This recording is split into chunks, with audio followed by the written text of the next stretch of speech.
រឿងកែម៉ែធរណីរឿងនាងកងធីននៅក្នុងជំនឿនិងវប្បធម៌ខ្មែរនាងកងធីននិងកែម៉ែធរណីគឺជាតួអង្គតែមួយដែលតំណាងឲ្យទេវតារក្សាដីឬម្ចាស់ទឹកម្ចាស់ដីសាច់រឿងនេះរបស់ព្រះម៉ែឬនាងកងធីនក្នុងពុទ្ធប្រវត្តិមានដូចតទៅ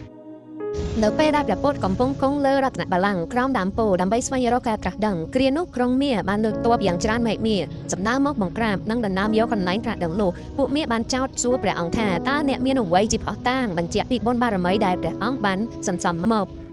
ដោយក្នុងស្ថានភាពនោះព្រះអង្គបានដាក់ព្រះហស្ថស្ដាំចុះទៅដីដើម្បីកោះហៅព្រះម៉ែធរណីមកធ្វើជាសាក្សីភ្លាមនោះព្រះនាងកងធីនឬព្រះម៉ែធរណីបានផុសចេញពីដីក្នុងរូបភាពជាស្ត្រីដែលមានឫទ្ធិបារមីដើម្បីបញ្ជាក់ពីបុណ្យបារមីរបស់ព្រះអង្គព្រះម៉ែធរណីបានចាប់ច្បូនសក់របស់នាងទឹកដែលកើតចេញពីសក់នោះជាទឹកសីមាទឹកសីមានេះគឺជាទឹកដែលកើតចេញពីការធ្វើបុណ្យទានដែលបានសន្សំទុកពីអតីតជាតិទឹកដែលចេញពីសក់នោះដែលព្រះអង្គបានច្រកឧទ្ទិសរាល់ពេលធ្វើបុណ្យការពីអតីតជាតិរាប់មិនអស់ទឹកនោះបានក្លាយជាមហាសមុទ្រដ៏ធំធេងបក់បោកលិចលង់កងទ័ពមាសឲ្យបរាជ័យនិងរត់ខ្ចាត់ខ្ចាយអស់ក្រោយពេលដែលកងទ័ពមាសត្រូវបានបង្ក្រាបដោយអំណាចទឹកសីមារបស់ព្រះម៉ែធរណីភាពស្ងប់សុខក៏បានត្រឡប់មកវិញ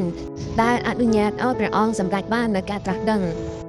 តាមជំនឿខ្មែរប្រជាជនខ្មែរតែងតែគោរពព្រះនាងដោយរាល់ពេលដែលធ្វើបុណ្យគេតែងតែច្រកទឹកឧទ្ទិសកុសលដល់ព្រះម៉ែធរណីឲ្យជួយដឹងឮឬម្យ៉ាងវិញទៀតមុននឹងសាងសង់ផ្ទះឬប្រើប្រាស់ដីគេតែងតែសុំខមាទោសនិងសុំសេចក្តីសុខពីព្រះនាង